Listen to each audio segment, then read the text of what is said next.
మీ తాకట్టు బంగారాన్ని విడిపించిన 30 నిమిషాల్లో క్యాష్ ఇవ్వబడును. కొమ్మూరి గోల్డ్. ఇంత మిల్క్ ప్రొడక్షన్ అనేది ఎలా జరుగుతుంది, ఏం కేర్ తీసుకోవాలి అనే డౌట్స్ కూడా వస్తున్నాయి. మీరు ఏం చెప్తారు? సో నేను కూడా చూశానండి మీ వీడియో, గుత్తా జ్వాల గారితో మీరు చేసిన వీడియో. అసలు తల్లిపాలని డొనేట్ చేయాలి అంటే ఎలాంటి కేర్ తీసుకోవాల్సి ఉంటుంది? సో అవును, నిజంగా తల్లిపాలు మిల్క్ బ్యాంక్స్ ఉంటాయని నన్ను కూడా చాలా మంది అడిగిన వాళ్ళు ఉన్నారు. 3 months తర్వాతే మళ్ళీ జాబ్కి వెళ్ళే వాళ్ళు ఉంటారు. అలాంటి వాళ్ళు బిడ్డల పాలు విషయంలో ఎలాంటి జాగ్రత్తలు తీసుకోవాలి? ఓకే, వర్కింగ్ మదర్స్కి ఈ మధ్య చాలా ఉపయోగపడే ఒక్కటి థింగ్ ఏంటంటే, ఒక డెలివరీ అయిన తర్వాత ఫస్ట్ ఫీడింగ్ అనేది ఏ టైంలో ఇవ్వడం మంచిది? నార్మల్ డెలివరీ అయినా సిజేరియన్ అయినా వితిన్ ఫస్ట్ 1 hour ఫీడింగ్ ఇవ్వడం చాలా మంచిది. ఎందుకంటే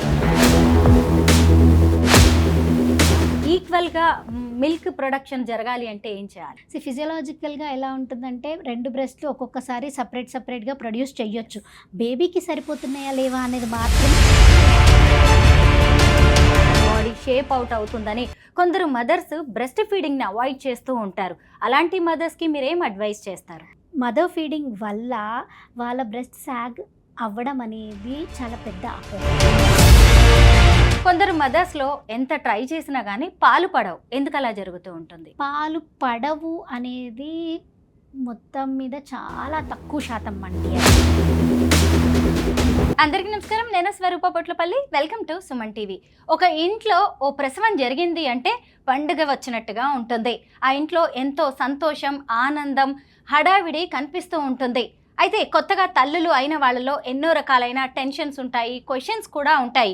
ఈ మధ్య బ్యాడ్మింటన్ స్టార్ గుత్తా జ్వాల తన బిడ్డకు పాలు ఇవ్వగా మిగిలిన పాలని 60 లీటర్ల వరకు ఏకంగా మిల్క్ బ్యాంక్స్కి డొనేట్ చేశారు. అసలు పాలు ఇంత బాగా పడాలంటే తల్లులు ఏం చేయాలి, ఎలాంటి ఫుడ్ తీసుకోవాలి, అలాగే వర్కింగ్ మదర్స్ పాల ప్రొడక్షన్ కోసం ఎలాంటి కేర్ తీసుకుంటే మంచిది? ఇంకొక వైపు ఈ మధ్యకాలంలో బ్రెస్ట్కి సంబంధించిన కాస్మెటిక్ సర్జరీస్ కూడా జరుగుతున్నాయి. అలాంటప్పుడు ఎలా కేరింగ్గా ఉండాలి? ఇలా రకరకాల డౌట్స్కి, క్వశ్చన్స్కి ఆన్సర్ చేయడానికి నాతో పాటు ఉన్నారు లాక్టేషన్ కన్సల్టెంట్ అర్చన రెడ్డి గారు. వారితో మాట్లాడదాం. నమస్తే అర్చన గారు. నమస్తే స్వరూప గారు. అర్చన గారు, ముందుగా మనం గుత్తా జ్వాల గారితో మన ఇంటర్వ్యూని స్టార్ట్ చేద్దాం. ఎందుకంటే ఆమె తన బిడ్డ కడుపు నింపగా మిగిలిన పాలని 60 లీటర్ల వరకు వేర్వేరు బిడ్డలు ఎవరికో ఆకలి తీర్చడానికి ఇచ్చారు అంటే చిన్న విషయం కాదు. ఆమె ఎంతో మందికి ఇన్స్పిరేషన్గా నిలిచారు. ఎమోషనల్ కనెక్ట్ అవ్వాలంటే I would suggest that women give their breast milk. అసలు ఈ రోజుల్లో చాలామంది ఆడవాళ్ళు పాలు పడట్లేదు అని అంటున్నారు. అలాంటి టైంలో గుత్తా జ్వాల గారికి ఇంత పాలు రావడం, ఇంత మిల్క్ ప్రొడక్షన్ అనేది ఎలా జరుగుతుంది, ఏం కేర్ తీసుకోవాలి అనే డౌట్స్ కూడా వస్తున్నాయి. మీరేం చెప్తారు? సో నేను కూడా చూశానండి మీ వీడియో, గుత్తా జ్వాల గారితో మీరు చేసిన వీడియో. And excellent. యాక్చువల్లీ తను చాలా మంచి స్టెప్ తీసుకుంది. చాలామంది బేబీస్కి యూజ్ అయ్యేటట్టు, మెయిన్గా NICU బేబీస్, సిక్ బేబీస్కి యూజ్ అవ్వడానికి హ్యూమన్ మిల్క్ బ్యాంక్కి మిల్క్ డొనేట్ చేశారు. సో ఇది ఎలా జరిగింది? 60 లీటర్ల వరకు తన బేబీకి పాలు ఇచ్చుకుంటూ 60 లీటర్ల వరకు ఎలా డొనేట్ చేయగలిగినారు అని అంటే, ఫస్ట్ థింగ్ తన మీద తనకున్న కాన్ఫిడెన్స్, తనకున్న support system and early intervention. అంటే బిడ్డ పుట్టగానే పాలు ఇవ్వడం స్టార్ట్ చేయడము, వారం 10 రోజులలో మొత్తం తన పాల మీదే బిడ్డ పెరిగిపోవడము, ఇలాంటివి జరిగినప్పుడు డెఫినెట్గా మిల్క్ ప్రొడక్షన్ అనేది బాగా పెరుగుతుంది. దాంతో పాటుగా కొందరు మదర్స్కి అంటే ఎక్సెసివ్ హైపర్ లాక్టేషన్ అని అంటాం అనమాట. అంటే అవసరం కన్నా కొంచెం ఎక్కువ పాలు ప్రొడక్షన్ అవుతూ ఉంటాయి. అలాంటి వాళ్ళు డెఫినెట్గా స్టోర్ చేసి ఇవ్వచ్చు. కొంచెంగా అంటే మనం అంటాం కదా, ఒక్కొక్క డ్రాప్ అయితేనే ఓషన్ అవుతుంది, సముద్రం అవుతుంది, చుక్క కలిపితేనే సముద్రం అవుతుంది. ఇలా రోజుకి కొందరు మదర్స్ 50 ml 100 ml ఇలా పెట్టి స్టోర్ చేసి ఫ్రీజ్ చేసుకుంటూ వాటిని 1 లీటరు 2 లీటర్లు ఇలా చేసుకుంటూ కూడా డొనేట్ చేస్తారండి. సో డొనేషన్ అనేది చాలా మంచి విషయం. ఎందుకంటే మేము NICUలో చూస్తుంటాం, చాలా బేబీస్, సిక్ బేబీస్ వస్తుంటారు. తల్లి వాళ్ళతో రాదు ఇమీడియట్గా. గవర్నమెంట్ హాస్పిటల్స్లలో అయితే ఎక్కడో డెలివరీ అవుతుంది, మదరు బేబీని మాత్రమే తీసుకొస్తారు. అలాంటి టైంలో బేబీకి ఫీడ్ ఇవ్వాలి అని అంటే ఫస్ట్ ఆప్షన్ మనకి డోనార్ మిల్క్ అండి. సో డెఫినెట్గా నేనైతే చాలామంది మదర్స్ని ఎంకరేజ్ చేస్తాను డొనేట్ చేయమని. So milk banks across India ఉన్నాయి. హైదరాబాద్లో కూడా most of the majority of corporate హాస్పిటల్స్కి మిల్క్ బ్యాంక్స్ ఉన్నాయి, మదర్ అండ్ చైల్డ్ కేర్ హాస్పిటల్స్కి. అండ్ అలాంగ్ విత్ దట్ మనకి నీలోఫర్లో ధాత్రి మిల్క్ బ్యాంక్ కూడా ఉంది. సో మీరు ఎలాంటి సంకోచం ఉన్నా, ఎలాంటి డౌట్స్ ఉన్నా డెఫినెట్లీ నన్ను అప్రోచ్ అవ్వద్దు. ఇన్స్టాగ్రామ్లో డిఎం చేయొచ్చు, నేను గైడ్ చేస్తాను ఏ మదర్కి మిల్క్ డొనేట్ చేయాలన్నా కూడా. చాలా మందికి డౌట్స్ వస్తూ ఉంటాయి, అసలు మిల్క్ బ్యాంక్స్ ఉంటాయా, తల్లిపాలు కూడా డొనేట్ చేయొచ్చా అనే వాళ్ళు కూడా ఉన్నారు. అసలు తల్లిపాలని డొనేట్ చేయాలి అంటే ఎలాంటి కేర్ తీసుకోవాల్సి ఉంటుంది? సో అవును, నిజంగా తల్లిపాలు మిల్క్ బ్యాంక్స్ ఉంటాయని నన్ను కూడా చాలామంది అడిగిన వాళ్ళు ఉన్నారు. ఎస్, మిల్క్ బ్యాంక్స్ ఉంటాయి, హ్యూమన్ మిల్క్ బ్యాంక్స్ ఉంటాయి. అండ్ ఇవి చాలా ఇయర్స్ నుంచి జరుగుతుంది. ఇండియాలో కూడా మోర్ దెన్ 70 years నుంచి మన దగ్గర మిల్క్ బ్యాంక్స్ ఉన్నాయి.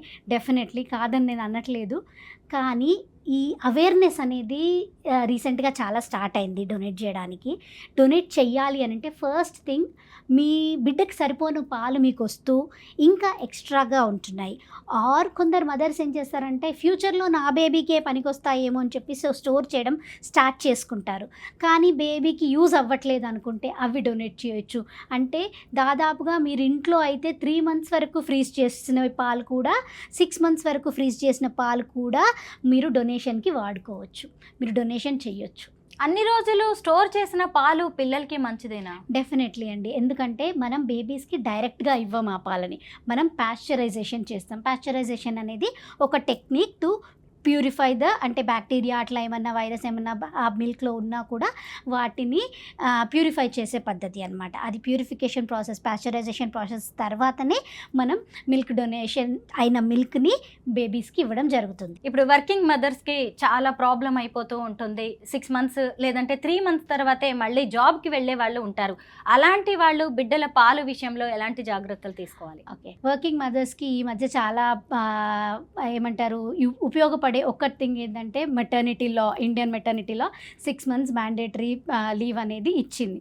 సో 6 months అంటే ఎక్స్క్లూజివ్గా మీరు 6 months వరకు మీ బిడ్డ పాలిచ్చిన తర్వాత వెన్ సాలిడ్స్ ఎప్పుడైతే స్టార్ట్ చేస్తామో ఆ టైంలో మనం ఆఫీస్కి వెళ్తూ బేబీకి సాలిడ్ ఫుడ్స్ కూడా ఇవ్వడం స్టార్ట్ చేసుకోవచ్చు. సో అలాంటప్పుడు మనం ఏం చేయాలి అని అంటే బిడ్డకు ఒక 4 నుంచి 5 నెలలు వచ్చినప్పుడే మనం పంప్ చేయడం స్టార్ట్ చేయాలి. అంటే పాలు తీయడం స్టార్ట్ చేయాలి. అప్పటి వరకు బేబీ డైరెక్ట్గా తాగింది, పాలు తీయడం స్టార్ట్ చేయాలి. దాని తర్వాత వాటి స్టోరేజ్ ఎలాగా, అండ్ కేర్ ప్రొవైడర్ ఎవరు, అంటే బేబీ మీరు ఆఫీస్లో ఉన్నప్పుడు బేబీని ఎవరు చూసుకుంటారో వాళ్ళతో అలవాటు చేయించడం స్టార్ట్ చేయాలి. So it needs lot of planning అనమాట. మీరు ఆఫీస్కి వెళ్తే అక్కడ మీకు స్పేస్ ఉందా పంప్ చేసుకోవడానికి, మిల్క్ స్టోర్ చేసుకోవడానికి ఫ్రిడ్జ్ ఉందా, ఆ ఫ్రిడ్జ్లోంచి తీసుకొని మీరు ఎలా తీసుకురాగలుగుతారు, ఇవన్నీ మీరు ఒక 1.5 months నుంచి మెటిక్యులస్గా ప్లాన్ చేసుకుంటే డెఫినెట్గా మీరు 2 years వరకు కూడా మీ బేబీకి బ్రెస్ట్ ఫీడింగ్ కంటిన్యూ చేయొచ్చు, బ్రెస్ట్ మిల్క్ ఇవ్వడం కంటిన్యూ చేయొచ్చు. అర్చన గారు, ఈ రోజుల్లో చాలామంది లేటుగా పెళ్ళిళ్ళు చేసుకుంటున్నారు. చదువులు కావచ్చు, కెరీర్కి సంబంధించి, లేదంటే రకరకాల రీజన్స్ ఉండొచ్చు. అయితే ఏ ఏజ్ వాళ్ళలో బిడ్డల్ని కన్నప్పుడు బ్రెస్ట్ ఫీడింగ్ అనేది బాగుంటుంది? సో యాజ్ అందరూ గైనకాలజిస్టులు చెప్పినట్టుగానే ఎర్లీ మ్యారేజ్ చేసుకున్నప్పుడు డెఫినెట్గా మిల్క్ ప్రొడక్షన్ అనేది బాగుంటుంది. But that doesn't mean that late marriages అయినా or 35+ women 40+ women breast feeding చేయలేరు అని అంటే నో అండి, 100% చేయొచ్చు. ఓన్లీ థింగ్ మీరు మెయిన్గా గుర్తుపెట్టుకోవాల్సింది ఏంటి అంటే బిడ్డ పుట్టగానే తల్లిపాలు ఇవ్వడం స్టార్ట్ చేయడము, యాజ్ సూన్ యాజ్ పాసిబుల్ బేబీని ల్యాచ్ చేయించడము, ఇవన్నీ చేయడం వల్ల మీకు మిల్క్ ప్రొడక్షన్ అనేది డెఫినెట్గా ఇంప్రూవ్ అవుతుంది. ఏజ్ అనేది ఒక ఫ్యాక్టర్ మాత్రమే తక్కువ ప్రొడక్షన్ ఇవ్వడానికి. బట్ బేబీ మంచిగా తాగుతుంది, మదర్తో పాటు బేబీ ఉంది, మదర్కి ఎక్కువ మెంటల్ స్ట్రెస్ లేదు అంటే, సపోర్ట్ సిస్టమ్ బాగుంది అంటే డెఫినెట్గా ఆ మదర్ మిల్క్ అనేది ఇవ్వచ్చు. ఫస్ట్ డెలివరీకి సెకండ్ డెలివరీకి ఒక మదర్ మిల్క్ ప్రొడక్షన్లో ఏమైనా చేంజెస్ ఉంటాయా? చేంజెస్ అంటే జనరల్గా అలా ఏముండవు. బట్ మదర్కి కొంచెం స్ట్రెస్ యాడ్ అవుతుంది. ఎందుకంటే ఫస్ట్ ఒక బేబీ ఉంది, ఆ బేబీ బాధ్యత కూడా ఒక్కొక్కసారి మదర్ మీదనే ఉంది. ఇంట్లో ఎటువంటి సపోర్ట్ లేదు, ఫస్ట్ బేబీని చూసుకోవడానికి కష్టం అవుతుంది, స్కూల్కి వెళ్ళే బేబీ అనుకోండి. అలాంటి విషయాల్లో కొంచెం సపోర్ట్ తీసుకుంటే ఎర్లీ డేస్ అంటే ఒక 6 వారాల వరకు తనకు కొంచెం రెస్ట్ దొరికింది అనుకోండి, సో మిల్క్ ప్రొడక్షన్లో మనకి ఎటువంటి ప్రాబ్లం ఉండదండి. న్యూ మదర్స్లో మనం పోస్ట్ పార్టమ్ డిప్రెషన్ అనేదాన్ని ఎక్కువగా చూస్తూ ఉంటాం కదా, అది ఏమైనా బ్రెస్ట్ ఫీడింగ్ మీద ఎఫెక్ట్ చూపించే అవకాశం ఉంటుందా? డెఫినెట్లీ అండి, డెఫినెట్లీ. ఎందుకంటే న్యూ మదర్స్ చాలామంది కూడా చాలా తొందరగా స్ట్రెస్ అవుతున్నారు. One of the reason stress అవ్వడానికి ఇన్ఫర్మేషన్ ఓవర్లోడ్. అంటే చాలా ఎక్కువ ఇన్ఫర్మేషన్ అవైలబుల్ ఉంది మనకి. ఇంటర్నెట్లో యాప్స్ ఉన్నాయి, వీడియోస్ ఉన్నాయి, ఇన్స్టాగ్రామ్ వీడియోస్ కనిపిస్తుంటాయి, ఫేస్బుక్ వీడియోస్ కనిపిస్తుంటాయి. కొందరు తల్లులు వాళ్ళ ఎక్స్పీరియన్స్ చెప్తుంటారు. అందరికీ పాజిటివ్గానే ఉండదు కదా ఎక్స్పీరియన్స్. కొందరు స్టార్టింగ్లో పెయిన్ఫుల్ బ్రెస్ట్ ఫీడింగ్ అవుతుండొచ్చు, కొందరికి పంపింగ్ అనేది ట్రొమాటిక్ ఎక్స్పీరియన్స్ ఉండొచ్చు. ఇలా రకరకాలుగా ఉంటాయి కాబట్టి అందరూ సేమ్ టైప్ ఆఫ్ ఎక్స్పీరియన్స్ ఉండదు. సో అలాంటి వాళ్ళకి కొంచెం మెంటల్ స్ట్రెస్ ఉండడం వల్ల, అండ్ వాళ్ళు పోస్ట్ పార్టమ్ హార్మోన్స్ ఉంటాయన్నమాట. అంటే ఆఫ్టర్ డెలివరీ వచ్చే హార్మోన్స్ ఏవైతే ఉంటాయో వాటి హెచ్చు తగ్గుల వల్ల కూడా చాలా డిస్టర్బెన్స్ అవుతూ ఉంటుంది, అండ్ డిప్రెషన్లోకి వెళ్ళే ఛాన్స్ ఉంటుంది. అండ్ సపోర్ట్ సిస్టమ్ లేకపోవడం, అంటే 24/7 తల్లే చూసుకోవాలి బేబీని, వేరే వాళ్ళకి ఎవరికి ఇచ్చి చూసుకోవడానికి వీలు లేకపోవడం కానీ, ఆర్ అట్లీస్ట్ ఏడిస్తే ఆడిచ్చే వాళ్ళు కూడా మెయిన్లీ న్యూక్లియర్ ఫ్యామిలీస్ వల్ల అనుకోవచ్చు, ఆర్ సపోర్ట్ సిస్టమ్ లేకపోవడం వల్ల, స్ట్రెస్ఫుల్ లైఫ్ స్టైల్ వల్ల కావచ్చు, ఆర్ ప్యూర్ ప్రెషర్ వల్ల కావచ్చు. చుట్టూ ఫ్రెండ్స్ అందరూ హ్యాపీగా తిరుగుతున్నారు, నేను ఒక్కదాన్నే ఇంట్లో కూర్చొని ఉన్నాను నా బేబీతో అనుకునే మదర్స్ కూడా చాలామంది ఉన్నారు. సో అలాంటి వాళ్ళు పోస్ట్ పార్టమ్ డిప్రెషన్లోకి వెళ్ళే ఛాన్సెస్ చాలా ఎక్కువ. అండ్ వాళ్ళు డెఫినెట్గా ఒక థెరపిస్ట్ని కానీ ఆర్ సైకలాజిస్ట్ని కానీ కంపల్సరీగా కలవాలి. ఎంత తొందరగా వాళ్ళకి సిమ్టమ్స్ కనిపించడం స్టార్ట్ అయితే, అంటే వాళ్ళు they start feeling they are lonely అని ఫీల్ అవ్వడం కానీ, ఊరికే ఏడవడం స్టార్ట్ చేయడం కానీ, ఇలాంటివి ఎటువంటి సిమ్టమ్స్ కనిపించినా కూడా డెఫినెట్గా ఒక ప్రొఫెషనల్ని కలవడం అనేది మ్యాండేటరీ. ఇక్కడ ఫ్యామిలీ మెంబర్స్ సపోర్ట్ అనేది చాలా అవసరం. ముఖ్యంగా హస్బెండ్ కావచ్చు, ఇంట్లో ఉన్న పెద్దవాళ్ళు కూడా వాళ్ళకి చాలా సపోర్ట్ చేయాలి. ఎందుకంటే అప్పటిదాకా ప్రెగ్నెంట్గా ఉన్నప్పుడేమో మొత్తం అమ్మాయి గురించే కేర్ తీసుకుంటారు, డెలివరీ అయిన తర్వాత అందరూ కూడా బేబీ వైపు షిఫ్ట్ అవుతూ ఉంటారు. అలాంటప్పుడు ఎలా బ్యాలెన్స్ చేయాలి ఆ కండిషన్స్ని? కరెక్ట్ అండి, మీరు చాలా చాలా కరెక్ట్గా చెప్పారు. అందుకనే హ్యాండ్స్ ఆన్ పేరెంటింగ్ అంటాం. హ్యాండ్స్ ఆన్ పేరెంటింగ్ అంటే both mother and father should be equally responsible అనమాట బేబీ గురించి. సో ఫాదర్ కూడా అన్నీ నేర్చుకోవాలి. అంటే బేబీకి ఒకవేళ మదర్ ఫీడ్ చేసి ఇచ్చింది అనుకోండి, ఫాదర్ బర్ప్ చేపియడము, బేబీని ఎత్తుకొని తిప్పడము, లేట్ నైట్స్ ఎప్పుడన్నా బేబీ ఏడుస్తుంది అనుకోండి తీసుకొని కొంచెం సపోర్టివ్గా లేచి తిప్పడం కానీ, డైపర్ చేంజింగ్ కానీ, స్నానం చేపించడంలో హెల్ప్ కానీ, ఇలాంటి చిన్న చిన్న హెల్ప్స్ చేస్తే మదర్కి చాలా రిలీఫ్ ఉంటుంది. ఆర్ ఫాదరే అని కాకుండా అమ్మ కానీ అత్తమ్మ కానీ ఇలా ఇంట్లో వేరే వాళ్ళు ఎవరైనా కూడా సపోర్ట్ చేయడం, ఆర్ సిస్టర్స్ కానీ ఫ్యూ డేస్ వచ్చి ఉండి వెళ్ళిపోతే డెఫినెట్గా ఆ మదర్కి చాలా హెల్ప్ అవుతుంది. ఒక డెలివరీ అయిన తర్వాత ఫస్ట్ ఫీడింగ్ అనేది ఏ టైంలో ఇవ్వడం మంచిది? ముఖ్యంగా సిజేరియన్లో ఏ టైంలో ఇవ్వాలి, లేదంటే నార్మల్ డెలివరీకి ఏ టైం తీసుకోవడం మంచిది? నార్మల్ డెలివరీ అయినా సిజేరియన్ అయినా వితిన్ ఫస్ట్ 1 అవర్ ఫీడింగ్ ఇవ్వడం చాలా మంచిది. ఎందుకంటే బేబీ అప్పుడే పుట్టగానే బేబీకి చాలా మంచి రిఫ్లెక్సెస్ ఉంటాయి అన్నమాట. అంటే తల్లి దగ్గరికి వెళ్ళి తాగడానికి రిఫ్లెక్సెస్ చాలా బాగుంటాయి. ఆ మధ్యలో ఏమన్నా ఇంటర్వెన్షన్ జరిగింది అనుకోండి, బేబీ ఫీడింగ్ తీసుకోవడానికి అంత ఇష్టపడదు. సో అందుకని ఫస్ట్ వితిన్ 1 అవర్ ఫీడింగ్ ఇవ్వడం చాలా ఇంపార్టెంట్. దానివల్ల బేబీ బ్రెయిన్లో ఫీడ్ అనేది, ల్యాచ్ అనేది ఇవన్నీ గుర్తుండిపోతాయి అన్నమాట. సో ఇవన్నీ గుర్తుండిపోవడం వల్ల ఏమవుతుంది, that is imprinted in the brain and baby will never forget it. అదే మనం వేరే రకమైన ఫీడింగ్ ఏదైనా ఇచ్చామనుకోండి, బాటిల్ ఇంట్రడ్యూస్ చేసినామో లేకపోతే స్పూన్తో పట్టించడము, ఇలాంటివి ఏమన్నా చేసామనుకోండి, బేబీకి అదే గుర్తుండిపోతుంది కదా. సో బేబీ బ్రెయిన్ని మనం మ్యాప్ చేస్తున్నాం పుట్టిన తర్వాత. ఆ మ్యాపింగ్ అనేది కరెక్ట్ జరగాలి అని అంటే ఫస్ట్ బేబీ మదర్ దగ్గర ఫీడ్ తీసుకోవాలి. అది వితిన్ 1 అవర్, అంటే గోల్డెన్ అవర్ ఫీడింగ్ అంటామన్నమాట. అది జరిగితే చాలా చాలా హెల్ప్ అవుతుంది మదర్కిను బేబీకిను. బిడ్డకి పాలిస్తూ తల్లి కూడా నిద్రపోతుంది, ఒకవైపు బిడ్డ కూడా నిద్రపోతూ ఉంటారు కదా. ఇక అయిపోయింది అనుకుంటారు, కానే కాదు. బిడ్డకి పాలిచ్చిన తర్వాత ఒక తల్లి కానీ తండ్రి కానీ ఏం చేయాల్సి ఉంటుంది? జనరల్గా బ్రెస్ట్ ఫీడింగ్ బేబీస్ని ఫస్ట్ ఫ్యూ వీక్స్ అయితే కంపల్సరీ కొంచెం పైన వేసుకోవడము, భుజం పైన వేసుకోవడము, లేకపోతే కొంచెం బ్యాక్ తట్టడము ఇలా చేస్తుండాలి. బర్పింగ్ అంటాం అది. సో ఫస్ట్ ఫ్యూ వీక్స్ కొన్ని వారాలు చేసిన తర్వాత దెన్ పెద్దగా మనకి అవసరం ఉండదు. అది ఫస్ట్ 2 వారాల నుంచి 3 వారాలు మాత్రం కంపల్సరీగా బేబీకి పాలిచ్చిన తర్వాత వెన్నులో కానీ లేదంటే పైన వేసుకొని కానీ తట్టడం అయితే మ్యాండేటరీ. బర్పింగ్ ప్రాసెస్ అంటాం దీన్ని. అది నేర్చుకోవాలి ఫాదర్ కంపల్సరీగా. సో బర్ప్ చేపిస్తే ఏమవుతుందంటే బిడ్డ మంచిగా పాలు తాగడము, ఎయిర్ బబుల్స్ ఏమన్నా ఉంటే బర్ప్ బయటకు వచ్చేసేయడము, సో దట్ బేబీ కంఫర్టబుల్గా పడుకోవడానికి మనకి. దాని తర్వాత ఏమైపోతుంది, 3-4 వీక్స్ తర్వాత వాళ్ళే నేర్చేసుకుంటారు బర్ప్ చేయడం. మనం కంపల్సరీగా పైన వేసుకోవాల్సిన అవసరం ఉండదు. కొందరు మదర్స్లో కొంతమందికి ఏమో లెఫ్ట్ సైడ్కి ఎక్కువ పాలు ఉండొచ్చు, కొందరికి ఏమో రైట్ సైడ్ కూడా ఎక్కువ పాలు ఉండొచ్చు. అలా కాకుండా రెండింటిని బ్యాలెన్స్ చేసేలా ఈక్వల్గా మిల్క్ ప్రొడక్షన్ జరగాలి అంటే ఏం చేయాలి? ఈక్వల్గా మిల్క్ ప్రొడక్షన్ జరగాలి అని అంటే ఫిజియలాజికల్గా ఎలా ఉంటుందంటే 2 బ్రెస్ట్లు ఒక్కొక్కసారి సపరేట్గా ప్రొడ్యూస్ చేయొచ్చు. బేబీకి సరిపోతున్నాయా లేవా అనేది మాత్రమే మనకు ముఖ్యం. అండ్ మరీ తక్కువలు అయిపోతున్నాయి అని అంటే కొంచెం అంటే తక్కువ ఉన్న బ్రెస్ట్కి ఎక్కువ స్టిమ్యులేషన్ అంటే ఎక్కువ సార్లు తాగిపిస్తే ఆటోమేటిక్గా బ్రెస్ట్ మిల్క్ ప్రొడక్షన్ అనేది రెండో సైడ్ కూడా బాగా పెరిగిపోతుంది. పథ్యం అనేది మనం ఎక్కువగా వింటూ ఉంటాము డెలివరీ అయిన ఇళ్లలో. మీరు చెప్పండి, ఎలాంటి ఫుడ్ తీసుకుంటే మంచిది? డెలివరీ అయిన మొదటి గంట నుంచి కావచ్చు, ఎప్పుడు ఫుడ్ పెట్టినా సరే ఏ ఫుడ్ ఇవ్వాల్సి ఉంటుంది ఒక బాలింతకి? జనరల్గా నార్మల్ డెలివరీ అయినా లేకపోతే సిజేరియన్ అయితే కొంచెం లేట్గా స్టార్ట్ చేస్తారు. నార్మల్ డెలివరీ అయితే as soon as possible start చేసేస్తారు మదర్స్కి ఫుడ్ ఇవ్వడం. సో మనం ఏం గమనించుకోవాలి అంటే ఫస్ట్ 1 or 2 days కొంచెం సాఫ్ట్ ఫుడ్ తీసుకున్న తర్వాత దెన్ మదర్ తను ఏది ఇష్టం ఉంటే అది తినొచ్చు, అది ఏం ప్రాబ్లం లేదు. కానీ మోడరేట్గా తినాలంటే ఏది అతిగా తినకూడదు. ఫర్ సపోజ్ రీసెంట్గా నాకు ఒక మదర్ కాల్ చేసి, మేడం నాకు చాలా గ్యాస్ట్రిక్ అవుతోంది, నా బేబీ కూడా చాలా ఫాట్స్ చేస్తుంది, స్మెల్లీ ఫాట్స్ చేస్తుంది ఈ మధ్య, ఏమై ఉంటుంది, ఎందుకు అయి ఉంటుంది అని అంటే, ఏమన్నా తేడాగా ఎక్కువ తిన్నావా అంటే, ఓ మేడం మా అమ్మ వాళ్ళ ఇంటికి వచ్చాను, ఇక్కడ ఫిష్ చాలా దొరుకుతుందని వారంలో 3 రోజులు ఫిషే తిన్నాను, లైన్గా ఫిష్గానే తిన్నాను, అంతకుముందు వరకు 3 నెలల వరకు నేను ఫిషే ముట్టుకోలేదు, అలాంటిది రాగానే దెర్ ఈజ్ సంథింగ్ అన్యూజువల్ అయిపోయింది. అన్యూజువల్ అయింది కాబట్టి డెఫినెట్లీ మీ బాడీని రియాక్ట్ చేస్తుంది, బేబీ బాడీని రియాక్ట్ చేస్తుంది. సో ఏదైనా కూడా మోడరేట్గా తినాలి, ఏది అతిగా తినకూడదు. అతిగా తిన్నారు అని అంటే డెఫినెట్గా అది ఏదో రూపంలో మనకి బేబీకి మదర్కి ఇద్దరికి చూపిస్తుంది. ఫీడింగ్ మదర్స్ ఎలాంటి ఫుడ్ని అవాయిడ్ చేయాల్సి ఉంటుంది?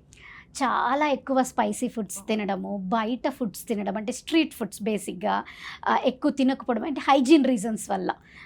స్ట్రీట్ ఫుడ్స్ గురించి అయితే హైజీన్ రీజన్స్ వల్ల. తర్వాత aerated drinks, cool drinks, empty calories తీసుకోకపోవడము మంచిది. అండ్ కాఫీ కూడా లిమిటెడ్గా తీసుకుంటేనే మంచిది. మన ఇళ్లలో చాలా వరకు వెల్లుల్లి ఎక్కువ పెడుతూ ఉంటారు, వెల్లుల్లి కారం ఇస్తూ ఉంటారు, అలాగే ఇంకా కీమా లాంటివి పెడతారు కదా, అవన్నీ తినచ్చా? డెఫినెట్గా తినొచ్చు. నేను చెప్పాను కదా, ఏదైనా మోడరేట్గానే తినండి, అతిగా తినకూడదు. ఇప్పుడు వెల్లుల్లి ఉందని చెప్పేసి అన్నం మొత్తం వెల్లుల్లి కారం తినడము, అండ్ కొందరికి వెల్లుల్లిని పాలల్లో మరగబెట్టిస్తుంటారు. పాపం ఆ పువర్ మదర్స్ ఎలా తాగుతారో కూడా అర్థం కాదు ఒక్కొక్కసారి, ఎందుకంటే ఆ టేస్ట్ అంత బాగుండదు, బలవంతంగా మింగుతారు. ఎందుకు అంటే బిడ్డకు పాలు వస్తాయి, బిడ్డ రీజన్స్ చూపించేస్తారు మదర్కి, ఇష్టం ఉన్నా లేకపోయినా కొందరు మదర్స్ తీసుకుంటూ ఉంటారనమాట. కానీ అది డెఫినెట్గా మ్యాండేటరీగా తినాలని తాగాలని ఏమీ లేదు. Balanced diet, good protein, good hydration. Bread ఎక్కువగా పెడుతూ ఉంటారు. ఎవరికైనా డెలివరీ అయిందంటే చాలు బ్రెడ్ ప్యాకెట్లు పట్టుకొని వెళ్ళే వాళ్ళని మనం రెగ్యులర్గా చూస్తూ ఉంటాం. అది మంచిదేనా? బ్రెడ్ వల్ల పాలు రావడం అనేది అయితే పెద్ద ట్రాష్. అదైతే మరి ఎందుకు అలా ఇస్తూ ఉంటారు అంటే ఏమైపోయింది అంటే ఇట్స్ లైక్ నాటుకుపోయింది, అది మన కల్చర్లో నాటుకుపోయింది. బ్రెడ్ అనేది మన కల్చరే కాదు, బట్ అయినా కూడా వాళ్ళంతకి బ్రెడ్ తీసుకెళ్ళడం అనేది ఒక ఏమంటారు, అది చాలా పెద్ద మిత్ అండి. యాక్చువల్లీ మెయిన్గా ఈ మైదా బ్రెడ్ వల్ల అయితే కాన్స్టిపేషన్, ఆల్రెడీ డెలివరీ తర్వాత కాన్స్టిపేషన్స్ అయ్యే రేట్స్ చాలా ఎక్కువ, దాంట్లోంచి మళ్ళీ మీరు మైదా ఫుడ్ పెట్టి ఇంకా కాన్స్టిపేషన్కి హెల్ప్ చేస్తున్నారు మదర్కి, అంతే తప్ప దానివల్ల అయితే ఏం యూజ్ ఉండదు. ఇక్కడ ఇంకొక చిన్న విషయం చెప్పాలి, బ్రెడ్లో ఉండే ఈస్ట్ అనే పదార్థం ఉంది. ఈస్ట్ అనేది ఒక ఫంగస్, అది బ్రెడ్ చేయడానికి యూజ్ చేస్తారు, దానివల్ల డెఫినెట్గా పాలు ఎక్కువ వస్తాయి. ఓ, అదే రీజన్ అయ్యి ఉండొచ్చేమో. డెఫినెట్గా అదే రీజన్, బ్రెడ్ వల్ల కాదు, బ్రెడ్లో ఉండే ఈస్ట్ వల్ల. ఆ ఈస్ట్ని మనము మామూలుగా అంటే మెయిన్లీ ఆ గుడ్ బ్యాక్టీరియా అనుకుందాము. ఆ గుడ్ బ్యాక్టీరియా అనేది మనకు పెరుగులోను వస్తుంది, తర్వాత మనము పులిసిన ఫుడ్లో అంటే ఇడ్లీ, దోశ ఏదైతే మనం పులియబెట్టి తింటామో వాటన్నిటిలోనూ మనకు గుడ్ బ్యాక్టీరియా ఉంటుంది. ఆ పులియబెట్టిన బ్రెడ్ చేస్తారు కాబట్టి అది మనకి మిల్క్ ప్రొడక్షన్ని ఇంక్రీజ్ చేస్తుంది. గుడ్ బ్యాక్టీరియా వల్ల మిల్క్ ఇంక్రీజ్ అవుతుంది తప్ప it is not because of bread. Milk production అనేది పెరగడానికి ఎక్సర్సైజెస్ కానీ లేదంటే యోగాసనాలు లాంటివి ఏమైనా ఉంటాయా? ఎప్పుడైనా డెలివరీ అయిన తర్వాత మదర్ ఎక్సర్సైజ్ స్టార్ట్ చేయాలంటే వాళ్ళ గైనకాలజిస్ట్ పర్మిషన్ తీసుకోవాలి. ఓకే, వాళ్ళ గైనకాలజిస్ట్ పర్మిషన్ తీసుకున్న తర్వాత వాళ్ళు షార్ట్ వాక్స్ అలాంటివి స్టార్ట్ చేసుకోవచ్చు. దానివల్ల మిల్క్ ప్రొడక్షన్ ఎక్కువ అవుతుంది అని అంటే మదర్ రిలాక్స్ అవుతుంది, స్ట్రెస్ ఫ్రీ ఉంటుంది. ఏ కైండ్ ఆఫ్ ఎక్సర్సైజ్ వల్ల అయినా కూడా మదర్ రిలాక్స్ అవుతుంది, స్ట్రెస్ ఫ్రీగా ఉంటుంది. కాబట్టి డెఫినెట్గా హెల్ప్ అవుతుంది. డెలివరీ అయిన వాళ్ళ ఫుడ్ విషయంలో ఇంట్లో వాళ్ళు చాలా స్ట్రిక్ట్గా ఉంటారు. ముఖ్యంగా ఇప్పుడు మార్కెట్లోకి రకరకాల ప్రొడక్ట్స్ అయితే వస్తున్నాయి. ఈ మధ్య గ్రాండ్ ఫీడ్ అనే ఒక ప్రొడక్ట్ వచ్చింది. అది శతావరి, డ్రై ఫ్రూట్స్, హనీ వంటి వాటితో తయారు చేశారు. చిక్కీలా ఉంటుంది, చాలా బాగుంటుందంట. ఫీడింగ్ మదర్స్కి చాలా బాగుంది ఇది అనే రివ్యూస్ కూడా వస్తున్నాయి. దీని మీద లాక్టేషన్ కన్సల్టెంట్గా మీ రివ్యూ ఏంటి, మీ అభిప్రాయం చెప్పండి. ఇలాంటివి చాలా ఉన్నాయి ఆల్రెడీ మార్కెట్లో కూడా. మనకి శతావరి ప్రోడక్ట్స్ ఉన్నాయి, తర్వాత లాక్టోబైట్స్ అని ఉన్నాయి, లాక్టేషన్ కుకీస్ అని ఉన్నాయి, పౌడర్స్ ఉన్నాయి, చాలా ఉన్నాయి మనకి ఇప్పుడు మార్కెట్లో. ఇలాంటివి తీసుకోవడమా తీసుకోకపోవడమా అనేది again it is up to the mother అండి.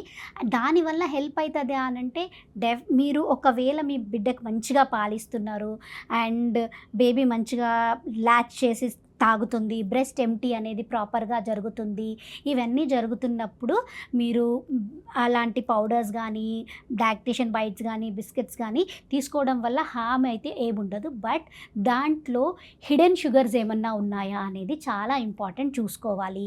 మైదా ప్రోడక్ట్స్ ఏమన్నా ఉన్నాయా, ఆర్ ఏమైనా సోర్స్ ఆఫ్ అది ఎక్కడ చేశారు, ఎంత ఏమంటారు క్లీన్లీనెస్తో చేశారు, ఇవన్నీ చేసుకొని చూసుకోవడం అనేది చాలా ఇంపార్టెంట్. ఎందుకంటే ఇన్ఫెక్షన్ ఏమైనా వచ్చింది వాటి వల్ల, అవి తినడం వల్ల అంటే మదర్ బేబీకి ఇద్దరికీ ప్రాబ్లం అవుతుంది. కాబట్టి ఇవన్నీ మాత్రం కంపల్సరీ చూసుకోవాలి. అవి తినడం వల్ల ఏమన్నా హామ్ ఉందంటే షుగర్ అనేది ఒక్క పదార్థం తప్ప మిగతావన్నీ ఏం పెద్దగా హార్మ్లెస్ ఉండవు. And as I told harmful ఏమి ఉండవు. And as I told mother baby హ్యాపీగా ఉన్నారు అని అంటే మిల్క్ ప్రొడక్షన్ బాగుంటుంది. మదర్ హ్యాపీగా అది తీసుకుంటూ తన కాన్ఫిడెన్స్ ఉంది అని అంటే డెఫినెట్గా తీసుకోవచ్చు. బ్రెస్ట్ సాగ్ అవుతుంది అని చెప్పి, లేదు అంటే ఫిట్నెస్ని కోల్పోతాం, బాడీ షేప్ అవుట్ అవుతుందని కొందరు మదర్స్ బ్రెస్ట్ ఫీడింగ్ని అవాయిడ్ చేస్తూ ఉంటారు. అలాంటి మదర్స్కి మీరేం అడ్వైస్ చేస్తారు? మదర్ ఫీడింగ్ వల్ల వాళ్ళ బ్రెస్ట్ సాగ్ అవ్వడం అనేది చాలా పెద్ద అపోహ. Breast sagging is because of pregnancy hormones, it is not because of breast feeding. Size పెరుగుతుంది డెఫినెట్గా, సైజ్ డబుల్ ట్రిపుల్ కూడా అవుతుంది డెఫినెట్గా. బట్ వన్స్ బ్రెస్ట్ ఫీడింగ్ మానేస్తే it will go back to normalcy. అంటే మీరు ప్రీ ప్రెగ్నెన్సీ స్టేజ్కి ఆటోమేటిక్గా వెళ్ళిపోతారు బ్రెస్ట్ సైజ్ అనేది. సో దాని గురించి వరీ అవ్వాల్సిన అవసరం లేదు. బట్ కొందరు మదర్స్కి ఏమవుతుందంటే ఇలాగే ఉండిపోతామేమో అని భయపడిపోతుంటారు. అండ్ సైజ్ తగ్గకపోతే ఏం చేయాలి అని భయపడుతుంటారు. దానికోసం చాలా కాస్మెటిక్ సర్జరీస్ కూడా వచ్చాయి మనకి. If they are not comfortable they can go ahead with that. చాలామంది ఇప్పుడు బ్రెస్ట్ సర్జరీస్ కూడా చేసుకుంటున్నారు. చాలామంది మహిళల్లో బ్రెస్ట్ కాస్మెటిక్ సర్జరీస్ అనేవి కామన్గా జరుగుతూ ఉన్నాయి. మరి అలాంటి వాళ్ళు ఇంప్లాంట్స్ లాంటివి కూడా పెట్టించుకుంటారు. మరి వాళ్ళకి ఈ బ్రెస్ట్ ఫీడింగ్ ఇచ్చే అవకాశం ఉంటుందా? తర్వాత డెలివరీ అయిందనుకోండి, ఎలాంటి ఎఫెక్ట్ ఉంటుంది వాళ్ళ మీద? రైట్, కొందరు women before pregnancy are before marriage కూడా కొందరు బ్రెస్ట్ రిడక్షన్ సర్జరీస్ చేయించుకుంటారు ఆర్ ఇంప్లాంట్స్ పెట్టించుకుంటారు. ఇలాంటివి చాలా చూస్తూనే ఉన్నాం ఈ మధ్య. అప్పుడు మనకు మెయిన్గా మీరు బ్రెస్ట్ ఫీడింగ్ ఇవ్వాలి అని అనుకుంటున్నారు, ఇన్ ఫ్యూచర్లో మీరు పిల్లల్ని కనాలి, బ్రెస్ట్ ఫీడింగ్ ఇవ్వాలి అని అనుకుంటే మీరు మీ సర్జన్తో డిస్కస్ చేయాలి. దేని గురించి డిస్కస్ చేయాలి అంటే కట్ ఎక్కడ అవుతుంది, అంటే సర్జరీకి కట్ ఏ పార్ట్ ఆఫ్ ద బ్రెస్ట్ అవుతుంది అనేది చాలా ఇంపార్టెంట్. నర్వ్స్ ఏమన్నా డ్యామేజ్ అవుతాయా, నేను ఇన్ ఫ్యూచర్లో నాకేమైనా ప్రాబ్లం అవుతుందా, ఎంత టిష్యూ తీసేస్తున్నారు వైల్ డూయింగ్ ద సర్జరీ, ఏ గ్లాండ్స్ తీసేస్తున్నారు వైల్ డూయింగ్ ద సర్జరీ, ఇవన్నీ చాలా ఇంపార్టెంట్. ఓన్లీ ఫ్యాట్ టిష్యూ జనరల్గా రిమూవ్ చేస్తారు డ్యూరింగ్ ద రిడక్షన్ సర్జరీ. అలాంటి టైంలో బ్రెస్ట్ పైన ఏ part of the breast cut చేస్తున్నారు అనేది ఇంపార్టెంట్. సో దట్ నర్వ్స్, ఎందుకంటే బేబీ సకింగ్ చేసినప్పుడు నర్వ్ ఇంపల్స్ అనేది మనకి బ్రెయిన్కి చెప్తుంది అనమాట మిల్క్ ప్రొడక్షన్ చెయ్యాలి అని చెప్పేసి. ఆ నర్వ్ ఇంపల్సెస్ మీద ఎక్కడ ఎఫెక్ట్ పడట్లేదు అనుకుంటే డెఫినెట్లీ చేయించుకున్న వాళ్ళు కూడా మనం బ్రెస్ట్ ఫీడింగ్కి ఎంకరేజ్ చేయొచ్చు and they can definitely do breast feeding. పిల్లల్ని కనని, బిడ్డలు పుట్టని ఆడవాళ్లలో బ్రెస్ట్ క్యాన్సర్, ఓవేరియన్ క్యాన్సర్ అవకాశాలు చాలా ఎక్కువ అంటున్నారు, నిజమేనా? అవునండి, నిజంగా రీసెర్చ్ అదే చెప్తుంది మనకి. మోస్ట్ ఆఫ్ ద మదర్స్ ఎవరైతే బ్రెస్ట్ ఫీడింగ్ ఇవ్వలేరో ఆర్ ఎవరికైతే పిల్లలు పుట్టలేదో వాళ్ళ దాంట్లో బ్రెస్ట్ క్యాన్సర్స్ వచ్చే శాతం, ఓవేరియన్ క్యాన్సర్స్ వచ్చే శాతం చాలా ఎక్కువ. లేట్ మ్యారేజెస్ వల్ల చాలా మంది ఎగ్ ఫ్రీజింగ్ చేసుకుంటున్నారు. మోడల్స్ కావచ్చు, సెలబ్రిటీస్, హీరోయిన్స్లో ఇది మనం ఎక్కువగా చూస్తూ ఉన్నాం. సరే, వాళ్ళకి టైం దొరికినప్పుడు, వాళ్ళకి నచ్చినప్పుడు, వాళ్ళకి ఇష్టం వచ్చినప్పుడు 40sలోనో బిడ్డల్ని కనొచ్చేమో, కన్సీవ్ అయ్యే ఛాన్సెస్ కూడా ఉంటాయి కదా. అయితే మరి అప్పుడు బ్రెస్ట్ ఫీడింగ్ అనేది ఎలా ఉంటుంది? ప్రొడక్షన్ బాగుంటుందా? డెఫినెట్గా వాళ్ళు న్యాచురల్ ప్రెగ్నెన్సీలో ఇప్పుడు ఎగ్ ఫ్రీజింగ్ చేసుకున్నారు, బట్ దాని తర్వాత వాళ్ళు రెగ్యులర్ ప్రెగ్నెన్సీ అంతా నార్మల్గా రెగ్యులర్గా ప్రెగ్నెంట్ అవుతారు, రెగ్యులర్గా బిడ్డని కంటారు. సిజేరియన్ కానీ నార్మల్ డెలివరీ కానీ, డెలివరీ అయిన వెంటనే బిడ్డకు పాలిస్తారు. So it's normal process. Egg freezing వల్ల మనకు బ్రెస్ట్ ఫీడింగ్ మీద ఏమీ ఎఫెక్ట్ పడదు. మదర్స్ ఏజ్ కొంచెం పెద్దగా అయినా కొద్దీ వాళ్ళకి ఏమైనా కోమార్బిడిటీస్ అంటే డయాబెటీస్ ఉన్నా, హైపర్ టెన్షన్ ఉన్నా, ఇలాంటి వాటి వల్ల ఏమైనా ఎఫెక్ట్ పడుతుండొచ్చు. కానీ మనం లేట్గా బిడ్డ పుట్టింది, లేట్గా ఏజ్ ఉంది మదర్కి, దాని తర్వాత బేబీ ఫీడింగ్ ఇవ్వచ్చు అంటే డెఫినెట్గా ఇవ్వచ్చు. అర్చన గారు, నేను రీసెంట్గా ఒక వీడియో చూశాను. ఆమెకి 44 years అనమాట. పీరియడ్స్ రావట్లేదు, మెనోపాజ్ వచ్చిందేమో అనుకుందనమాట. అయినా సరే ఏంటో కొంచెం బాడీలో చేంజెస్ వస్తున్నాయని ఒక గైనకాలజిస్ట్ దగ్గరికి వెళ్ళారు. ఆవిడ టెస్ట్ చేస్తే ఆమెకి 5వ నెల ప్రెగ్నెంట్. ఇలా లేట్ ఏజ్లో, ముఖ్యంగా మెనోపాజ్కి దగ్గరగా ఉన్న వాళ్ళలో ప్రెగ్నెన్సీ వచ్చినప్పుడు వాళ్ళకి బ్రెస్ట్ ఫీడింగ్ అనేది ఎలా ఉంటుంది? మిల్క్ ప్రొడక్షన్ బాగుండే ఛాన్స్ ఉందా? మిల్క్ ప్రొడక్షన్ అనేది ఎప్పుడైనా డిమాండ్ అండ్ సప్లై మీద వర్క్ అవుతుందండి. సో ఆ మదర్ ప్రాపర్గా డిమాండ్ చేపిస్తుంది, బ్రెస్ట్ ఎంటీయింగ్ అనేది టైం టు టైం జరుగుతుంది అని అంటే డెఫినెట్గా బ్రెస్ట్ ఫీడింగ్ చేసే ఛాన్సెస్ చాలా ఎక్కువ ఉంటాయి. అంటే ఏజ్కి దానికి సంబంధమే లేదు, పెద్దగా ఏం ఎఫెక్ట్ ఉండదు. ఎస్, కోమార్బిడిటీస్ నేను చెప్పినట్టుగా ఏజ్ వల్ల మనకు వచ్చే ప్రాబ్లమ్స్ అంటే డయాబెటీస్ కానీ, హైపర్ టెన్షన్ కానీ, ఇలాంటి ప్రాబ్లమ్స్ ఏమన్నా ఉంటే డెఫినెట్గా ఎఫెక్ట్ అవుతుంది. బట్ ఏజ్ ఒక్క ఫ్యాక్టర్ వల్ల మాత్రం మనకు పెద్దగా తేడా అయితే ఏముండదండి బ్రెస్ట్ ఫీడింగ్లో. కొందరు మదర్స్లో ఎంత ట్రై చేసినా కానీ పాలు పడవు. ఎందుకు అలా జరుగుతూ ఉంటుంది? పాలు పడవు అనేది మొత్తం మీద చాలా తక్కువ శాతం అండి అది. ఎందుకంటే ప్రోలాక్టిన్ హార్మోన్ అనేది అందరి మదర్స్లో ఉంటుంది. కానీ నేను చెప్పినట్టుగా బిడ్డ పుట్టిన వెంటనే పాలు ఇచ్చినారా, బిడ్డ పుట్టిన వెంటనే బేబీకి అంటే చాలామంది మదర్స్ ఏమనుకుంటారంటే పాలు పడ్డప్పుడు బిడ్డకు పాలిస్తా అనుకుంటారు. పాలు అలా పడవు. మనం బిడ్డకు పాలిస్తుంటే పాలు పెరుగుతాయి. సో మీకు పుట్టగానే పాలు కనిపించలేదు, చాలామంది ఏం చేస్తారు, చెక్ చేసుకొని చూసుకుంటారు, పాలేం కనిపించట్లేదు, ఏం డ్రాప్స్ రావట్లేదు, ఏం రావట్లేదు అని చెప్పేసి పోత పాలు, పై పాలు ఇచ్చేస్తుంటారనమాట. సో అలా ఇచ్చేస్తున్నారు. కానీ వాళ్ళు ఒక విషయం, చాలా ఇంపార్టెంట్ విషయం ఏం మర్చిపోతున్నారు ఇక్కడ అంటే, బిడ్డని కొద్దిసేపన్నా మదర్ దగ్గర సక్ చేయించండి. మీరు పై పాలు ఇచ్చినా పర్వాలేదు, కానీ ఫస్ట్ బిడ్డని మీ దగ్గర సక్ చేయించండి. బేబీని మీ స్కిన్ టు స్కిన్ పెట్టుకోండి, కొంచెం సేపన్నా బేబీని మీ దగ్గర తాగనివ్వండి. అలా తాగితే మీకు పోను పాలు వస్తాయి. అంతే తప్ప నేను పాలు వచ్చేదాకా వెయిట్ చేస్తూ ఉంటాను అంటే మాత్రం అది జరగని పని. అప్నే కొన్ని పాలు ఉంటాయి, బట్ వాటంతా పెరగవు. మనం బ్రెస్ట్ ఖాళీ చేస్తేనే పెరుగుతాయి. ఫర్ సపోజ్ చెప్పానంటే, మా దగ్గరికి ఒక 3 weeks ఓల్డ్ మదర్ వచ్చింది. 3 వారాలు అయిపోయింది డెలివరీ అయ్యి. తను ఇంకా వెయిట్ చేస్తుంది, పాలు వస్తాయి, నేను నా బిడ్డకు పాలిస్తా అని చెప్పేసి. 3 వారాల నుంచి ఏం చేసావమ్మా అంటే, ఒకసారో 2 సార్లు బిడ్డను నా దగ్గర పెట్టుకునేదాన్ని. ఆ చుక్క వచ్చేవి, అవి తాగుతూ బేబీ ఏడుస్తుంటే ఇంకా నా దగ్గర రావట్లేదని చెప్పేసి మా వాళ్ళు తీసుకెళ్ళిపోయి పై పాలు పట్టేసేవాళ్ళు. నాకేం అర్థమయ్యేది కాదు. నేను కూడా సిజేరియన్ అయింది కాబట్టి రెస్ట్ దొరుకుతుంది కదా అని చెప్పేసి నేను కూడా అలా చేశాను. బట్ నేను చేసింది తప్పు అని చెప్పేసి నాకు అర్థమై మీ దగ్గరకు వచ్చాను అని చెప్పాను. సో వెయిట్ చేయడం, అలా లేట్ చేస్తే ఇక మళ్ళీ పాలు వచ్చే ఛాన్సే లేదా? లేదండి, అలా ఏముండదు. మీరు లేట్ చేసినంత వల్ల పాలు రాకపోవడం అనేది ఏముండదు. ఎంత ఎర్లీగా వస్తే అంత ఈజీగా ఉంటుంది. అంటే ఎంత ఎర్లీగా ప్రొఫెషనల్ హెల్ప్ తీసుకుంటే, ఓ లాక్టేషన్ కన్సల్టెంట్నో లాక్టేషన్ కౌన్సిలర్నో వెళ్ళి కలిసి మీరు ప్రొఫెషనల్ హెల్ప్ తీసుకుంటే మీకు అంత తొందరగా పాలు పెరిగే ఛాన్సెస్ ఉంటాయి. అంటే లేట్ చేసిన కొద్ది కొందరైతే 3 నెలలకు వస్తారు, 4 నెలలకు కూడా రియలైజ్ అయ్యి వస్తారు. అప్పుడు కొంచెం కష్టం అయిపోతుంది ఆ టైం కల్లా. ఎందుకంటే బాడీ వేరేగా పాల్ ప్రొడక్షన్కి అవసరం లేకుంది కదా అని చెప్పేసి న్యూట్రియంట్స్ని వేరే సైడ్ మళ్ళీ ఇచ్చేయడం ఇలా జరిగిపోతుంటుంది అనమాట. బాడీ అక్లమటైజ్ అవ్వదు మిల్క్ ప్రొడక్షన్ కోసం. సో అది ప్రాబ్లం అవుతుంది. అదే మనము 3 వారాలు 4 వారాలలో వచ్చేసినాం అనుకోండి, it will be very easy. తల్లి పాలు తాగడం అనేది బిడ్డకి అసలు ఎవరు నేర్పించాల్సిన అవసరమే లేదు. పుట్టిన కాసేపట్లోనే అమ్మ దగ్గరికి తీసుకెళ్తే చాలు పాలు తాగేస్తూ ఉంటుంది. కానీ కొంతమంది పిల్లలు పాలు తాగలేరు, వాళ్ళు సక్ చేయడానికి చాలా కష్టంగా ఉంటుంది. కొంతమంది తల్లుల్లో నిప్పుల్స్ పెద్దగా ఉండడం లాంటివి కావచ్చు, వేరే రీజన్స్ కూడా ఉండొచ్చు దానికి. అలాంటప్పుడు మెషిన్స్తో కూడా తీస్తూ ఉంటారు. అవును, అలాంటప్పుడు ఎలాగా జాగ్రత్తలు తీసుకుంటే మంచిది? డెఫినెట్లీ బ్రెస్ట్ పంప్స్ అనేది ఒక్కొక్కసారి నాకేమనిపిస్తుంది అంటే అది మంచిదా చెడ్డదా అని నేను కూడా నాకు కూడా భయం వేస్తుంటుంది ఒక్కొక్కసారి. ఎందుకంటే ఇవాళ రేపు ఏమైపోయిందంటే యాక్సెసిబిలిటీ ఈజీగా దొరుకుతున్నాయి కొనుక్కోవడానికి. దాంతో ఏం చేస్తున్నారు చాలామంది మదర్స్ పుట్టక ముందే వాళ్ళ హాస్పిటల్ బ్యాగ్లోనే అది కొనుక్కొని తీసుకొచ్చుకుంటున్నారు అనమాట. సో అది కొంచెం హార్మ్ఫుల్. ఎందుకంటే ఫస్ట్ ఫ్యూ వీక్స్ బేబీ డైరెక్ట్గా తాగితేనే మనకు చాలా మంచి ఎఫెక్టివ్ మిల్క్ ప్రొడక్షన్ అనేది జరుగుతుంది. మనము ఒక్కొక్కసారి ఏమైపోతుందంటే మీరు చెప్పినట్టు కొన్ని రీజన్స్ వల్ల బేబీ తాగకపోవడము, బేబీ ల్యాచ్ చేయకపోవడము ఇలాంటివి జరుగుతాయి. అలాంటప్పుడు మనం పంప్ సహాయంతో పంపింగ్ స్టార్ట్ చేసుకోవచ్చు, కానీ అది పర్మనెంట్ సొల్యూషన్ కాదు.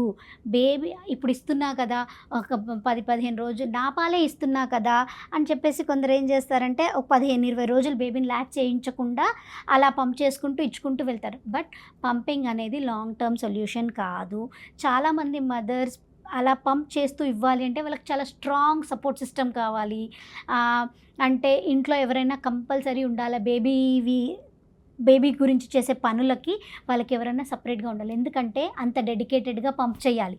ప్రతి 2-3 గంటలకు ఒకసారి మీరు పాలు తీస్తేనే మీకు పాలు అనేవి తగ్గకుండా ఉంటాయి. And for a term baby అంటే ఫుల్ టర్మ్ పుట్టి మదర్ సైడ్ ఉన్న బేబీస్కి అది చాలా పెద్ద పని. ఎందుకంటే స్టెరిలైజేషన్ చేయాలి, కడగాలి, వాటిని ఉడకబెట్టాలి. There is lot of work అనమాట. సో నేనైతే టర్మ్ బేబీ హ్యాపీగా బ్రెస్ట్ ఫీడ్ చేసుకుంటే మదర్ అండ్ బేబీ ఇద్దరు హ్యాపీగా ఉంటారు. నిజంగా తల్లి పాలు ఇవ్వడంలో ఉండే సుఖం అటు బిడ్డకి తల్లికి ఎంత ఉంటుందో అది అనుభవిస్తేనే తెలుస్తుంది. ఎగ్జాక్ట్లీ, అదైతే 100% అండి. కొందరు మదర్స్ వస్తారు 1 month నుంచి మేము పంప్ చేస్తున్నాం, నా పాలే ఇస్తున్నా, ఇప్పుడు నేను డైరెక్ట్ ఫీడ్ చేద్దాం అనుకుంటున్నా అని చెప్పేసి. అన్ని రోజులు డైరెక్ట్ ఫీడ్ చేయకుండా సడన్గా అంటే బేబీకి టైం పడుతుంది నేర్చుకోవడానికి. ఎందుకంటే it's a learn skill. Baby మీరు చెప్పినట్టు బిడ్డ పుట్టగానే తల్లి దగ్గరికి తీసుకెళ్తేనే నేర్చుకుంటుంది. తల్లి దగ్గరికి తీసుకెళ్ళకపోతే అయితే నేర్చుకోవడం కొంచెం కష్టం. ఇక్కడ బిడ్డ ఒకటే కాదు, తల్లి కూడా నేర్చుకోవాలి కదా. సో ఇప్పుడు బేబీ బాటిల్ ఫీడింగ్ కానీ స్పూన్ ఫీడింగ్ కానీ ఆ స్కిల్ నేర్చుకుంది. ఇప్పుడు అదంతా మర్చిపోయి మళ్ళీ ఇప్పుడు కొత్త స్కిల్ నేర్చుకోవాలి. సో 1 month old బేబీకి అది చాలా పెద్ద టాస్క్. సో ఇవన్నీ కష్టాలు పడే బదులు వితిన్ ఫస్ట్ 1 month మీకు కొంచెం స్టార్టింగ్ 1 weekలో 10 daysలో ప్రాబ్లం అయినా కూడా ఒకవేళ బేబీ ల్యాచ్ చేయట్లేదు అంటే ఒక ప్రొఫెషనల్ని కలిసి ఎలా చేయాలో నేర్చుకోండి. చాలామంది అడుగుతారు ఇవి కూడా నేర్పించే వాళ్ళు ఉంటారా, వీటికి కూడా క్లాసులు ఉంటాయా, వీటికి కూడా కన్సల్టేషన్ తీసుకోవాలి అని అంటే ఎస్, తీసుకోవాలి, డెఫినెట్గా తీసుకోవాలి. ఎందుకంటే ఒక్క ఫిజికల్ కన్సల్టేషన్ వచ్చి మా దగ్గరకు వచ్చి చూయించుకొని వెళ్తే వాళ్ళకి చాలా డౌట్స్ క్లారిఫై అయిపోతాయి, బేబీ ల్యాచింగ్ నేర్చుకుంటారు అండ్ వాళ్ళ లైఫ్ చాలా ఈజీగా అయిపోతుంది. అర్చన గారు, నా సెకండ్ డెలివరీ కూడా ఢిల్లీలో అయిందనమాట. బిఎల్ కపూర్ హాస్పిటల్లో. నాకు కూడా ఇలాగే ఒక లాక్టేషన్ కన్సల్టెంట్ వచ్చి బేబీకి పాలు ఎలా పట్టాలి, ఏ టైంలో పట్టాలి, పొజిషన్ ఎలా ఉండాలి అని దగ్గరుండి మరి ఒక 3 days వరకు చూపించారనమాట. వాళ్ళు చెప్పినట్టుగానే నేను ఫాలో అయ్యాను. అలాగే డైటీషియన్, న్యూట్రిషనిస్ట్ కూడా వచ్చి ఏ ఫుడ్ తినాలి, మిల్క్ ప్రొడక్షన్ ఏది తింటే ఎంత బాగుంటుంది అనేది చెప్పారు. అప్పుడు నిజంగా నాకు అర్థమైంది ఇవన్నీ కూడా అవసరం. అంటే పాత రోజుల్లో కొంచెం మన అమ్మమ్మలు అందరూ ఉండేవాళ్ళు కాబట్టి కొంచెం చెప్పేవాళ్ళు. ఇప్పుడు ఏంటంటే మీలాంటి లాక్టేషన్ కన్సల్టెంట్స్ చదువుకుని సర్టిఫైడ్ మంచిగా అడ్వాన్స్డ్ కొత్త విషయాలు కూడా చెప్తూ ఉన్నారు. నిజంగా ఇవన్నీ కూడా అవసరమేనండి. Definitely BLK has a very good system of lactation support. One of my mentor అక్కడే ఉన్నారు. ఓహో, ఢిల్లీలో. ఎస్. ఒక బిడ్డకి 6 నెలల వరకు కూడా తల్లి పాలు తప్ప కనీసం మంచినీళ్ళు కూడా ఇవ్వద్దు అని అంటారు. ఒక చుక్క నీళ్ళు ఇవ్వాల్సిన అవసరం లేదు, తల్లి పాలలోనే అన్నీ ఉంటాయని చెప్తారు. ఇందులో నిజమెంత? ఇంకొక వైపు బిడ్డకి కొంతమంది హనీ నాకిస్తూ ఉంటారు నాలుక మీద వేసి, అలా చెయ్యొచ్చా? ఫస్ట్ మీరు అడిగిన క్వశ్చన్ 6 months వరకు ఓన్లీ అంటే వాటర్ కూడా ఇవ్వకుండా ఓన్లీ మదర్ మిల్కే ఇవ్వాలా అని. డెఫినెట్లీ 100% మీరు చెప్పింది కరెక్ట్. బిడ్డ తల్లిపాలు తాగుతూ హ్యాపీగా పెరుగుతుంది, మంచి యూరిన్ అవుట్పుట్ ఉంది, మంచి వెయిట్ గెయిన్ ఉంది అని అంటే బిడ్డకు వేరే న్యూట్రియంట్స్ ఏమీ అక్కర్లేదు, వాటర్ కూడా అక్కర్లేదు. అన్ని తల్లిపాలల్లోనే, అన్ని పోషకాలు తల్లిపాలల్లోనే వచ్చేస్తాయి.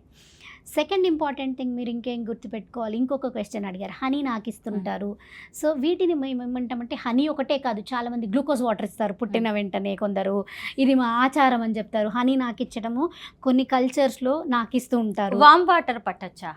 ఏ వాటర్ పట్టద్దండి, వాము వాటర్ వద్దు, వామ్ వాటర్ కూడా వద్దు, ఏ వాటర్ అక్కర్లేదు బేబీస్కి. అంటే డైజెషన్ కోసం అని ఇస్తూ ఉంటాం కదా. తల్లిపాలు ఆల్రెడీ బేబీ ఏమంటారు digestive system is ready for that. మనమేం సపరేట్గా ఇవ్వక్కర్లేదు. మన డైజెస్టివ్ సిస్టమ్ అంటే ఆల్రెడీ కల్తీ అయిపోయింది, మనం అవి తిని ఇవి తిని కల్తీ చేసేసాం. మనకు అలాంటివి అవసరం, వాము నీళ్ళు కానీ గోరువెచ్చని నీళ్ళు కానీ సోంప్ వాటర్ కానీ మనకు అవసరం. బేబీస్కి అవసరం లేదు, babies digestive system is fresh. So మనం ఇచ్చేది ఏదైతే ఉంటుందో తల్లిపాలలో వాళ్ళకి అన్ని న్యూట్రిషన్స్ కంపల్సరీగా అందుతాయి. సో అలాంటి వాళ్ళకి మనం ఏమీ ఇవ్వదు, ఇచ్చి మనం హామ్ చేస్తాం బేబీకి తప్ప వాటి వల్ల ఎటువంటి ఉపయోగం లేదు. హనీ గురించి కూడా చాలా ఇంపార్టెంట్ విషయం చెప్పాలండి ఇక్కడ. హనీ అనేది ఫస్ట్ 1 year వరకు ఇవ్వకూడదు. ఇట్ క్యాన్ బి ఫేటల్, అంటే బేబీకి నియర్ డెత్ ఎక్స్పీరియన్సెస్ కూడా అయ్యే ఛాన్సెస్ ఉంటాయి హనీ వల్ల. ఎందుకంటే దాంట్లో బాటిలినం అనే ఒక బ్యాక్టీరియా ఉంటుంది and it is very very harmful for babies. వాళ్ళ బాడీస్ 1 year వరకు హనీ కోసం రెడీగా ఉండవు. తల్లి బ్రెస్ట్ సైజును బట్టి మిల్క్ ప్రొడక్షన్లో డిఫరెన్స్ ఉంటుందా? లేదండి, సింపుల్ ఆన్సర్, ఉండదు. బిడ్డ తాగేదాన్ని బట్టి మిల్క్ ప్రొడక్షన్ డిఫరెన్స్ ఉంటుంది తప్ప తల్లి బ్రెస్ట్ సైజ్ వల్ల ఎటువంటి డిఫరెన్స్ ఉండదు. బిడ్డకు ఏ ఏజ్ వచ్చే వరకు తల్లి పాలు అనేవి ఇవ్వాలి? ఒకవేళ తల్లి పాలు ఆపాలి అనుకున్నప్పుడు ఏం చేయాలి? ఏజ్ వచ్చేసి మనకి WHO కానీ యూనిసెఫ్ కానీ BPNI కానీ వీళ్ళందరూ మనకు ఒకటి చెప్తున్నారు, 6 నెలల వరకు ఎక్స్క్లూజివ్గా బ్రెస్ట్ ఫీడింగ్, అంటే ఏ ఫుడ్ ఏ వాటర్ ఏవి పెట్టకుండా 6 నెలల నుంచి 2 సంవత్సరాలు నిండేంత వరకు తల్లిపాలు ఇవ్వాలి. ఎందుకంటే ఫస్ట్ 1 year వచ్చేసి ఎక్కువ న్యూట్రిషన్ తల్లిపాల నుంచి వస్తుంది. 1 to 2 years వరకు వాళ్ళ బ్రెయిన్ డెవలప్మెంట్కి గ్రోత్ ఫ్యాక్టర్స్ అవన్నీ ఏవైతే తల్లిపాల నుంచి వస్తాయో అవన్నీ బేబీకి చాలా చాలా ఇంపార్టెంట్. ఫస్ట్ 2 years అప్పటి వరకు మాత్రం కంపల్సరీగా తల్లిపాలే ఇవ్వాలి. మిల్క్ ప్రొడక్షన్కి తల్లి ఏజ్కి ఏమైనా సంబంధం ఉంటుందా? అంటే ఈ ఏజ్ నుంచి ఈ ఏజ్ వరకు డెలివరీ అయితే బ్రెస్ట్ ఫీడింగ్ బాగుంటుందని చెప్పే అవకాశం ఉందా? యాజ్ ఇంతకుముందు మాట్లాడుకున్నట్టే మనము తొందరగా బిడ్డన్ కంటే డెఫినెట్గా అడ్వాంటేజ్ అయితే ఉంటుంది. అలా అని చెప్పేసి లేట్ ప్రెగ్నెన్సీస్ వల్లనో దాని వల్లనో మిల్క్ ప్రొడక్షన్ ఎఫెక్ట్ అవుతుంది అని అంటే లేదండి, అలాంటిదైతే ఏముండదు. చాలా బాగుందండి. అసలు బ్రెస్ట్ ఫీడింగ్కి సంబంధించి అసలు ఇన్ని క్వశ్చన్స్ ఉంటాయా, ఇంత డౌట్స్ ఉంటాయా అని కూడా అనుకోవచ్చు. నిజంగా మీతో మాట్లాడుతుంటే ఎన్నో విషయాలు, కొత్త విషయాలు, అలాగే డౌట్స్కి క్లారిఫికేషన్ అనేది దొరికింది. థ్యాంక్ యూ సో మచ్ అర్చన గారు. థ్యాంక్ యూ స్వరూప గారు. బ్రెస్ట్ ఫీడింగ్ అవేర్నెస్ అనేది చాలా చాలా ఇంపార్టెంట్. ఎందుకంటే it's not only for the mother, అది ఒక తల్లి పాలిస్తుంది అంటే ఆ ఫ్యామిలీ యొక్క ఏమంటారు రోజువారీ జీవితం చాలా ఈజీ అయిపోతుంది. ఆ ఫ్యామిలీ ఫైనాన్షియల్ కండిషన్స్ బెటర్గా ఉంటాయి. అండ్ ఇట్స్ నాట్ ఓన్లీ ఆ ఫ్యామిలీకి సంబంధించింది కాదు, it is like healthy generation. ఒక జనరేషన్ని మనము హెల్దీగా ఉంటున్నాం. సో హెల్దీ జనరేషన్ అంటే it will help in that countries growth కూడా.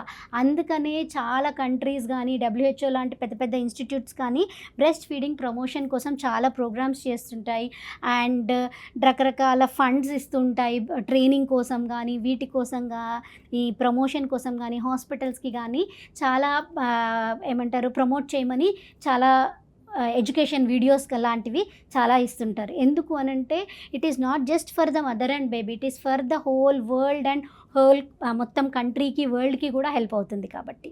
ఎస్, తల్లిపాలు అనేవి ఒక బిడ్డ జీవితాన్ని వాళ్ళ భవిష్యత్తును నిర్ణయిస్తుంటాయి కాబట్టి తల్లిపాల విషయంలో నిజంగా చాలా జాగ్రత్తగా ఉండాలి. థ్యాంక్ యూ సో మచ్ అండి. థ్యాంక్ యూ అండి.